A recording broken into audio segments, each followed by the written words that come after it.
Pagi itu, seperti pagi-pagi sebelumnya di rumah kecil di Jember, matahari menyinari dengan hangat. Namun, meski suasana tampak cerah, Rian merasa tidak nyaman.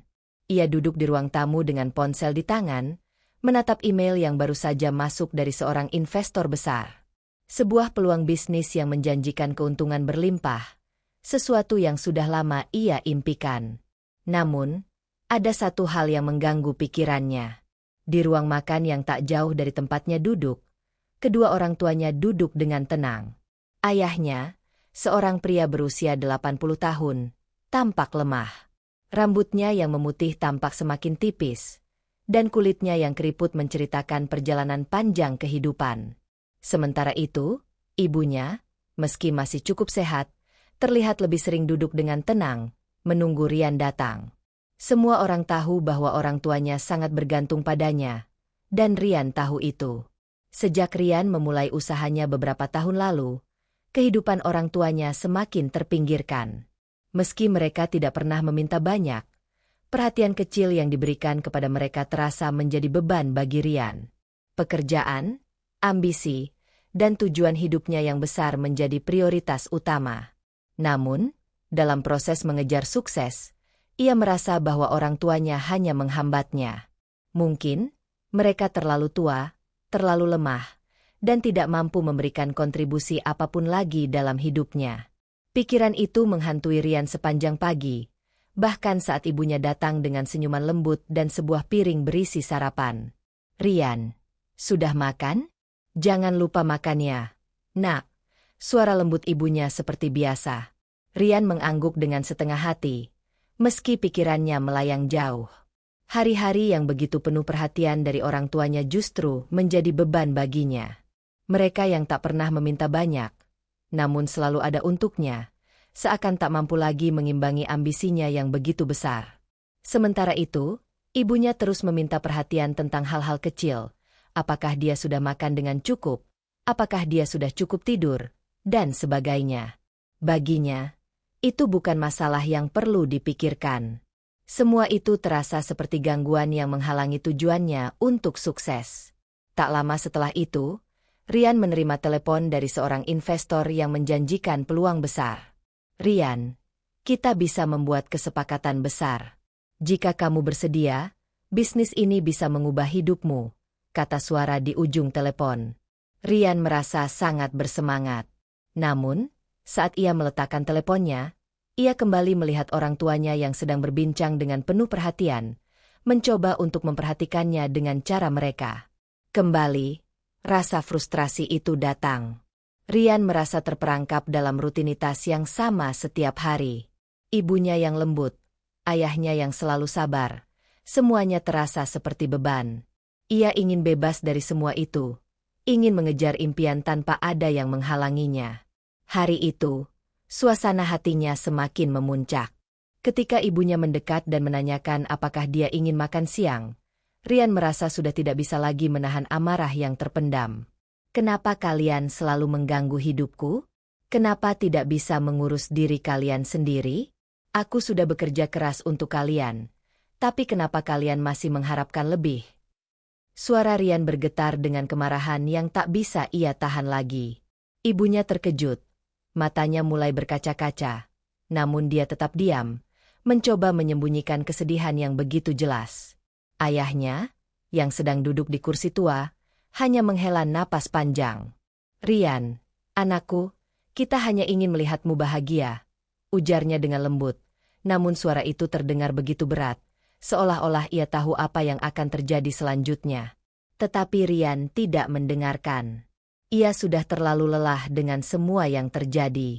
Begitu lelah, ia merasa tak bisa lagi menjalani kehidupan yang penuh dengan kewajiban. Suasana semakin panas. Rian menatap wajah orang tuanya, yang sudah semakin renta. Ia merasa semakin kesal. "Kalian sudah tua, kalian harus bisa mandiri," ujarnya dengan nada dingin. "Aku ingin bebas. Aku ingin sukses." Tanpa memberi kesempatan bagi orang tuanya untuk berbicara lebih lanjut, Rian berjalan cepat keluar rumah. Ibunya dan ayahnya hanya saling memandang, bingung dan terluka. Mereka tidak tahu apa yang salah. Mereka tidak tahu mengapa anak mereka yang mereka cintai begitu marah, begitu jauh dari mereka. Beberapa jam kemudian, Ryan kembali ke rumah dan mengusulkan sesuatu yang tak terduga. "Ayo, kita pergi ke hutan," katanya. "Kalian butuh waktu untuk istirahat, dan aku bisa merasa lebih tenang jika kita pergi." Ryan berkata dengan nada yang terdengar seperti sebuah ide yang bagus, tapi di dalam hati, dia sudah memutuskan. Rencana itu telah ia pikirkan dengan matang. Hutan itu, yang terletak beberapa kilometer dari desa, adalah tempat yang jauh dari semua kehidupan mereka. Di sana, orang tuanya akan beristirahat, dan Ryan akan merasa bebas untuk mengejar impiannya. Ibunya, yang sudah tidak bisa lagi berpikir terlalu jauh, mengangguk setuju, sementara ayahnya hanya diam, tidak tahu apa yang sedang terjadi. Ryan merasa lega. Semua akan segera selesai. Mereka akan pergi ke hutan, dan ia bisa melanjutkan hidupnya tanpa beban. Ryan mengajak mereka menuju hutan yang terletak di pinggiran desa. Sepanjang perjalanan, suasana mobil terasa hening. Ibunya dan ayahnya tampak letih, namun mereka tak mengungkapkan apapun. Mereka hanya mengikutinya tanpa bertanya, karena mereka percaya pada anak mereka. Mereka percaya bahwa Ryan tahu apa yang terbaik untuk mereka. Ryan merasa sedikit cemas, tapi ia cepat-cepat menepis perasaan itu. Dia harus terus maju. Tidak ada jalan lain. Ketika mereka tiba di hutan, suasana mulai berubah. Kabut tipis mulai menyelimuti tanah, dan suara angin yang berdesir di antara pepohonan menciptakan kesunyian yang aneh. Ryan berhenti di tengah jalan setapak dan berkata, "Ini tempat yang bagus. Kalian bisa duduk di sini sementara aku pergi sebentar." Ibunya tampak bingung, bertanya dengan suara pelan, "Ryan, kenapa kita di sini?" Namun, Ryan hanya tersenyum tipis. "Jangan khawatir. Ini hanya sebentar." Ryan meninggalkan orang tuanya begitu saja di tengah hutan, tanpa penjelasan lebih lanjut. Dengan langkah cepat, ia kembali ke mobil dan pergi meninggalkan mereka. Ia merasa lega, meskipun ada perasaan yang mengganjal di hatinya. Tetapi semakin jauh ia pergi, perasaan itu semakin menghilang, seolah-olah ia berhasil membuang beban besar dari hidupnya. Namun, di tengah hutan yang sepi dan gelap, ibunya dan ayahnya hanya bisa saling menatap, terjebak dalam kebingungannya. Mereka tidak tahu apa yang harus dilakukan. Mereka hanya berharap bahwa anak mereka akan kembali. Tapi yang mereka tidak tahu adalah, Ryan tidak akan kembali lagi. Hutan itu begitu sunyi. Hanya terdengar suara langkah kaki Ryan yang semakin menjauh. Kabut tebal mulai menghalangi pandangan, menyelimuti bumi yang keras dan basah. Ibunya dan ayahnya duduk di sebuah batu besar, memandang ke arah yang sama, namun tidak ada yang mengatakan sepatah kata pun. Waktu terasa berjalan begitu lambat, dan di tengah hutan yang gelap itu, mereka hanya bisa bertahan dalam kesepian yang memekakan telinga. Mereka menunggu Ryan kembali. Sementara itu, di luar hutan yang lebat, Ryan semakin merasa lega. Ia mengendarai mobilnya dengan kecepatan tinggi, meninggalkan desa dan orang tuanya yang sudah tidak ada artinya lagi bagi hidupnya. "Aku akan bebas," pikirnya. "Aku akan mengejar mimpiku tanpa gangguan. Bisnisku akan berkembang, dan aku akan sukses." Namun, saat pikirannya mulai dipenuhi oleh bayangan kesuksesan, sebuah perasaan aneh mulai merayapi dadanya. Ryan merasa tidak tenang, meskipun ia mencoba menepisnya. Begitu banyak pekerjaan yang menunggunya, begitu banyak peluang yang harus ia kejar. Ia merasa bahwa itu adalah keputusan yang benar, meskipun hatinya tak bisa menenangkan diri sepenuhnya. Mereka akan baik-baik saja. Ia berusaha meyakinkan dirinya sendiri. Mereka hanya butuh waktu. Namun, malam itu, perasaan tidak tenang itu terus mengganggunya. Ponselnya bergetar. Sebuah pesan masuk dari temannya yang menanyakan tentang kabar orang tuanya. "Ryan, mereka sudah pulang? Teman-temanku bilang mereka belum kembali dari hutan." Ryan hanya membalas singkat, "Mereka baik-baik saja." Namun, Meskipun ia mencoba untuk tidak khawatir, sebuah rasa cemas mulai menghantui pikirannya. Di sisi lain, di tengah hutan, malam datang begitu cepat. Ibunya sudah terkulai lemah, sementara ayahnya terus berusaha mencari jalan keluar. Mereka tak tahu kemana harus pergi. Hutan yang luas dan gelap seakan menjadi labirin tanpa ujung. Mereka sudah lama tak makan, dan tubuh mereka semakin lemah. Ayahnya yang berusia 80 tahun berusaha menjaga ibunya tetap tenang, meskipun ia sendiri sudah kehabisan tenaga. "Pasti Rian akan kembali," kata ayahnya dengan suara serak. "Dia hanya membutuhkan waktu." Namun, meskipun ia berusaha tetap tegar, hatinya sudah mulai diliputi keraguan. Apa yang sebenarnya terjadi? Mengapa Rian belum kembali? Semakin lama mereka terjebak, semakin sulit bagi mereka untuk bertahan.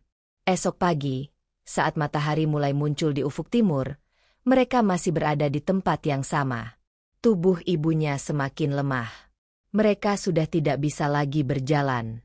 Mereka hanya bisa duduk di bawah pohon besar, dengan harapan Rian akan datang menjemput mereka. Namun, waktu terus berlalu, dan Rian tidak kunjung muncul. Di rumah, kehidupan Rian tampaknya berjalan lancar. Bisnisnya mulai berkembang pesat. Beberapa investor baru datang, dan ia merasa semakin dekat dengan mimpinya. Namun, semakin ia terlarut dalam kesuksesan yang mulai ia raih, semakin ia merasa ada yang hilang dalam dirinya. Ada rasa yang mengganjal, perasaan bersalah yang ia coba untuk buang jauh-jauh. Namun, ia tak bisa menghindarinya. 3 hari berlalu, dan Rian akhirnya memutuskan untuk kembali ke desa. Ia merasa cemas, tetapi lebih karena keadaan bisnisnya yang semakin menuntut. Di perjalanan pulang, ia kembali mendapat pesan dari temannya. "Rian, teman-temanku sudah mencarimu di rumah orang tuamu. Mereka bilang orang tuamu belum pulang. Apa kamu tidak khawatir?" Pikiran Rian pun mulai kacau. Apakah mereka benar-benar belum pulang? Apakah mereka sedang membutuhkan pertolongan? Tetapi, ia segera menepis perasaan itu. Mereka pasti baik-baik saja, pikirnya. Namun, di dalam hatinya, ada perasaan lain yang semakin besar. Kecemasan itu berkembang menjadi ketakutan. Rian tiba di rumah, namun suasana terasa sepi. Tak ada orang tuanya yang menunggu seperti biasanya. Ia merasa gelisah. Menelpon rumah sakit atau pihak berwenang untuk mencari tahu lebih banyak tentang keberadaan orang tuanya adalah pilihan terakhir yang muncul di pikirannya. Ia merasa semakin tak nyaman dengan setiap detik yang berlalu. Ia memutuskan untuk mencari orang tuanya di hutan tempat mereka ditinggalkan. Sesampainya di hutan, Rian merasa hatinya semakin berat. Ia memarkirkan mobilnya di pinggir jalan dan berjalan masuk ke dalam hutan yang sudah semakin gelap. Semua kenangan buruk mulai bermunculan. Kenangan tentang kata-kata yang ia lontarkan kepada orang tuanya, dan keputusan jahat yang ia ambil untuk membuang mereka begitu saja. Di tengah hutan yang sepi, ia melihat jejak-jejak kaki yang menunjukkan bahwa orang tuanya pernah lewat sana. Namun jejak itu sudah memudar, dan semakin dalam ia berjalan, semakin banyak cabang-cabang pohon yang menghalangi jalannya. Rian mulai merasa panik. Ia tak bisa menemukan jejak mereka lagi. Hatinya semakin gundah. Mungkin ini adalah karma yang harus ia terima. Mungkin inilah balasan atas tindakannya yang tak terampuni. Tiba-tiba, suara langkah kaki terdengar dari belakangnya. Rian berbalik dan melihat seorang pria yang tampak kelelahan. Wajahnya pucat. Itu adalah seorang pengembara yang pernah lewat di dekat desa dan kini sedang mencari pertolongan. "Apakah kamu mencari orang?" tanya pria itu. "Aku melihat orang tua yang sangat lemah di dalam hutan. Mereka membutuhkan bantuan." Rian merasa seperti terjatuh. Ia tidak tahu harus berkata apa. Mereka orang tuaku," jawabnya pelan. "Aku meninggalkan mereka di sini." Pengembara itu menggelengkan kepala dengan tatapan penuh simpati. "Mereka sangat lemah. Aku menemukan mereka beberapa hari yang lalu. Mereka sangat membutuhkan pertolongan." Rian merasa hancur. Apa yang telah ia lakukan? Ia berlari secepat mungkin menuju tempat pengembara itu menunjukkan. Namun, saat ia sampai di lokasi, yang ia temukan bukanlah gambaran yang ia harapkan. Ibunya terbaring lemah di bawah pohon. Tubuhnya hampir tak bernyawa. Ayahnya berusaha menyusuri hutan, mencari cara untuk membantunya. Namun tubuhnya juga sangat rapuh. Segala sesuatu yang telah ia lakukan untuk mengejar mimpinya terasa sia-sia. Ia mulai menyadari bahwa kesuksesan yang ia raih tidak ada artinya tanpa orang tuanya di sisinya. Namun, meskipun ia berusaha sekuat tenaga, sudah terlambat untuk mengembalikan waktu. Rian berdiri terpaku di hadapan kedua orang tuanya yang sudah sangat lemah. Pandangannya kabur, jantungnya berdetak lebih cepat, dan seluruh tubuhnya terasa kaku. Ibunya terbaring di atas tanah, tubuhnya tampak sangat rapuh. Sementara ayahnya duduk di sampingnya dengan mata yang kosong, jelas-jelas terluka dan kelelahan. Mereka berdua sudah sangat lama berada di hutan, tanpa makanan atau minuman yang cukup. Pa. Suara Rian terdengar pecah, hampir tak bisa keluar. Ia berlutut di samping ibunya, menggenggam tangan ibunya yang sudah kering dan dingin. Air matanya mulai menetes. Namun rasa bersalah yang lebih besar menghujam hatinya. Ia merasa kehilangan kendali, seperti ada sesuatu yang lebih besar daripada dirinya yang kini menguasai dirinya. Karma. Apa yang telah ia lakukan? Apa yang telah ia ambil dari mereka? Ibunya membuka mata dengan susah payah. Wajahnya pucat, namun masih ada senyum tipis yang muncul di bibirnya. Rian, anakku, kamu datang. Suara ibunya sangat lemah, hampir tak terdengar. Rian meremas tangan ibunya lebih erat, merasa dunia seakan runtuh di sekelilingnya. Ini bukan akhir yang ia bayangkan. Ini lebih buruk dari segala yang ia takutkan. Maafkan aku, kata Rian dengan suara yang tercekat. Aku sangat menyesal. Aku tidak tahu apa yang telah aku lakukan. Rian merasa seolah-olah kata-kata itu tidak cukup. Seolah-olah tidak ada yang bisa menebus semua yang telah ia lakukan. Seolah-olah seluruh hidupnya yang telah ia jalani dengan ambisi dan keserakahan sekarang membawanya pada titik ini, di mana orang tuanya, orang yang telah memberinya segalanya, berbaring lemah tanpa mampu berkata apapun selain kata-kata yang penuh pengertian. Ayahnya menatapnya. Wajahnya penuh kelelahan namun juga penuh kasih sayang yang tak terbantahkan. Rian, kami tidak marah. Kata-kata itu keluar dengan susah payah, tapi Rian bisa mendengarnya jelas. Kami hanya ingin kamu bahagia. Kami mencintaimu. Air mata Rian semakin deras. Wajahnya dipenuhi penyesalan yang mendalam. Apa yang sudah aku lakukan? Mengapa aku bisa begitu jahat terhadap kalian? Mengapa aku begitu egois? Aku hanya ingin sukses. Suara Rian semakin hilang dalam isak tangisnya. Ia merasa seperti hancur. Seakan-akan hidupnya yang telah ia bangun selama ini runtuh dalam sekejap. Di tengah kekacauan batinnya, pengembara yang ia temui sebelumnya muncul kembali, membawa sebuah tas medis yang sudah usang. Aku menemukan mereka di hutan. Mereka sudah sangat lemah, kata pengembara itu dengan suara lembut. Aku membawa mereka ke tempat yang lebih aman, memberi mereka air. Namun kondisi mereka masih sangat parah. Aku sudah berusaha sebaik mungkin. Rian merasa putus asa. Apa yang bisa ia lakukan sekarang? Mereka membutuhkan pertolongan medis yang lebih besar. Namun di tengah hutan yang gelap ini, tidak ada yang bisa ia lakukan selain menatap wajah orang tuanya yang semakin memudar. Semua impiannya, semua pekerjaannya yang telah ia kumpulkan, kini terasa kosong. Semua yang ada di depannya adalah kenyataan yang tak terhindarkan, kesalahan yang telah ia buat. Dengan tangan gemetar, Rian mengangkat ibunya yang tak mampu lagi bangkit. Ia berusaha menahan tangisnya, mencoba untuk tetap tenang. Kita harus keluar dari sini, katanya, meskipun suara itu terdengar sangat rapuh. Ia memanggul tubuh ibunya yang begitu ringan, berharap bisa membawa mereka keluar dari tempat yang penuh penderitaan ini. Ayahnya berjalan pelan di belakangnya. Tubuhnya hampir tidak mampu bergerak lagi. Rian akhirnya membawa orang tuanya keluar dari hutan. Namun perjalanan itu tidaklah mudah. Dengan langkah tertatih-tatih, Mereka berjalan menyusuri jalan yang berliku, berusaha mencari jalan keluar. Setiap langkah yang mereka ambil terasa sangat berat, dan Rian mulai merasa dunia ini berputar di sekelilingnya. Setiap detik berlalu, ia semakin merasakan betapa mahalnya harga sebuah keputusan buruk yang ia ambil. Akhirnya, mereka sampai di jalan utama, dan pengembara yang baik hati itu membawa mereka ke desa terdekat untuk mendapatkan pertolongan medis. Rumah sakit terdekat adalah satu-satunya tempat yang bisa mereka tuju, meskipun Rian tahu bahwa kondisi orang tuanya sudah sangat kritis. Setibanya di rumah sakit, mereka langsung diberikan perawatan darurat. Namun, meskipun para dokter berusaha sekuat tenaga, kondisi ibunya semakin memburuk. Di ruang rumah sakit yang sepi, Rian duduk di samping ranjang ibunya, menggenggam tangan ibunya yang semakin dingin. Air matanya tak bisa berhenti mengalir.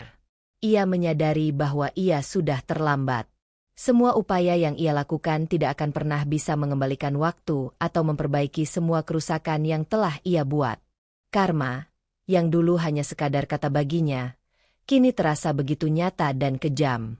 Rian tidak bisa berkata apa-apa. Ia hanya bisa menatap ibunya, yang kini perlahan menghembuskan napas terakhirnya. Di saat-saat terakhirnya, ibunya masih mencoba tersenyum, meskipun itu adalah senyum yang sangat lemah. Jangan menangis, Rian. Suara ibunya hampir tidak terdengar. Kami bahagia punya kamu.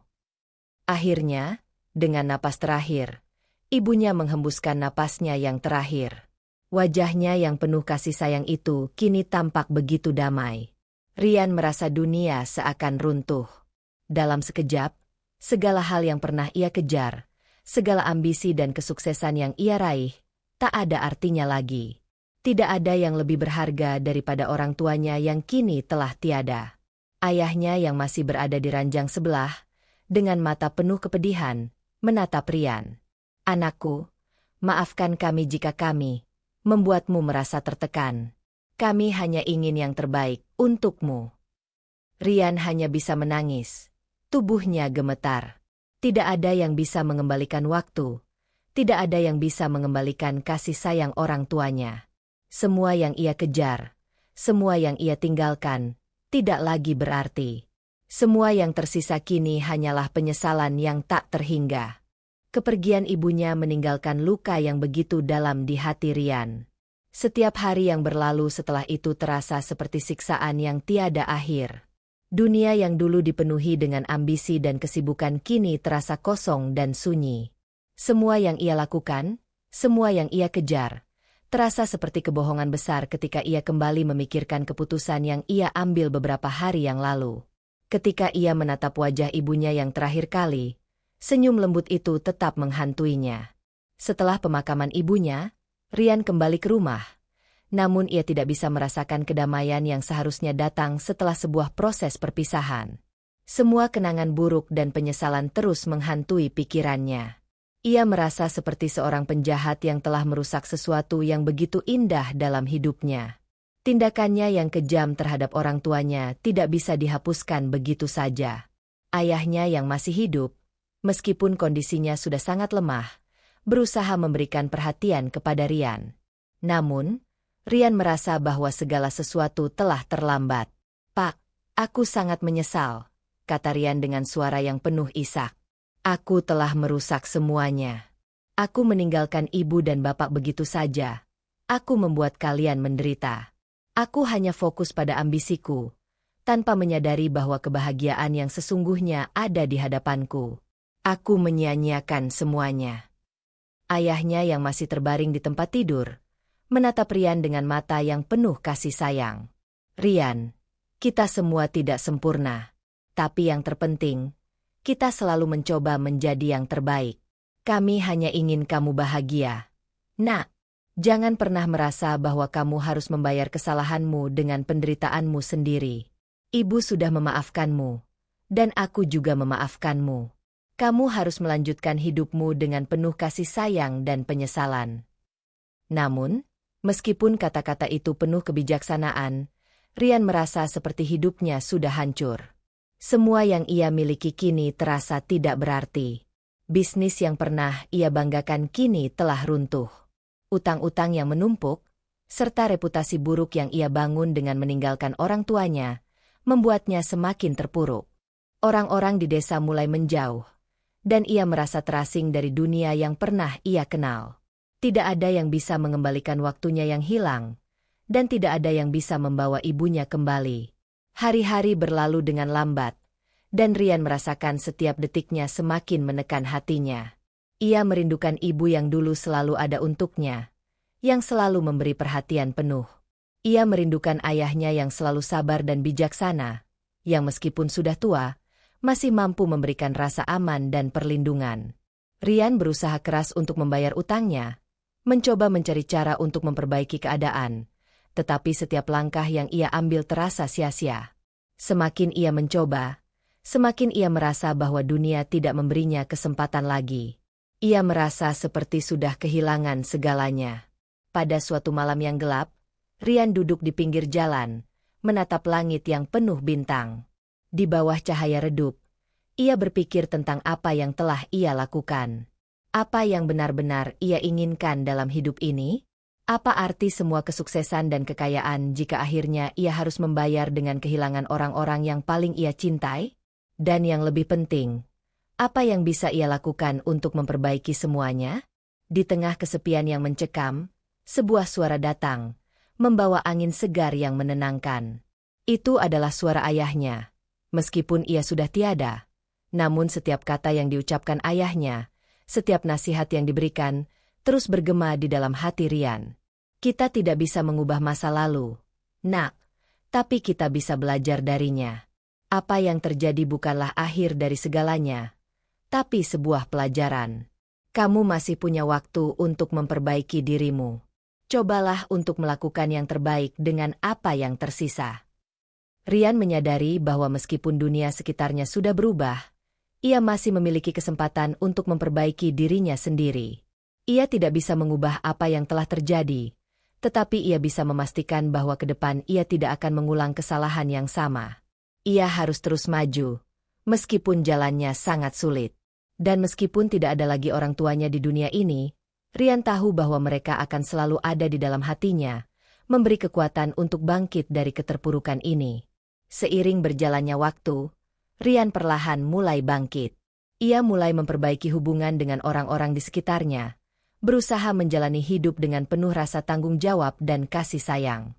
Ia mulai kembali ke jalan yang benar, meskipun kesuksesan yang ia impikan dulu tidak datang dengan mudah. Ia belajar bahwa kebahagiaan sejati bukan terletak pada kekayaan atau kesuksesan, tetapi pada hubungan yang kita bangun dengan orang-orang yang kita cintai. Hari-hari yang penuh penyesalan perlahan berganti dengan harapan. Rian tahu bahwa ia tidak akan pernah bisa sepenuhnya menebus kesalahannya, tetapi ia juga tahu bahwa ia tidak boleh membiarkan masa lalu mengendalikan masa depannya. Ia memutuskan untuk hidup dengan lebih bijaksana, menjalani hari-harinya dengan penuh rasa syukur, meskipun kesalahan besar telah ia buat. Dan meskipun rasa sakit kehilangan orang tuanya tak akan pernah hilang, Rian belajar untuk menerima kenyataan dan berusaha menjalani hidup yang lebih baik. Karma telah menghancurkan segalanya, namun di balik itu, ada pelajaran yang berharga, bahwa kita tidak bisa melupakan pentingnya kasih sayang dan perhatian kepada orang yang kita cintai.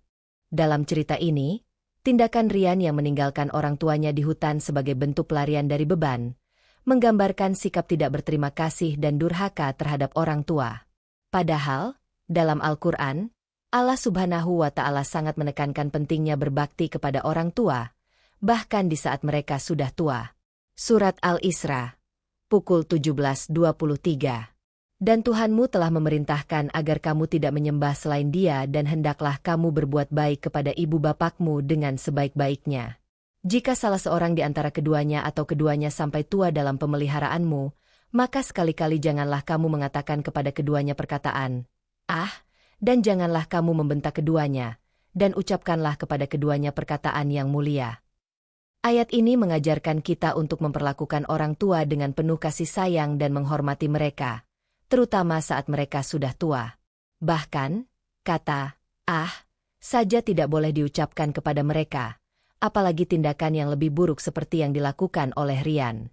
Penyesalan Rian atas perlakuannya terhadap orang tua adalah sebuah pelajaran tentang betapa pentingnya berbakti kepada mereka, dan bagaimana tindakan durhaka akan membawa penyesalan yang mendalam.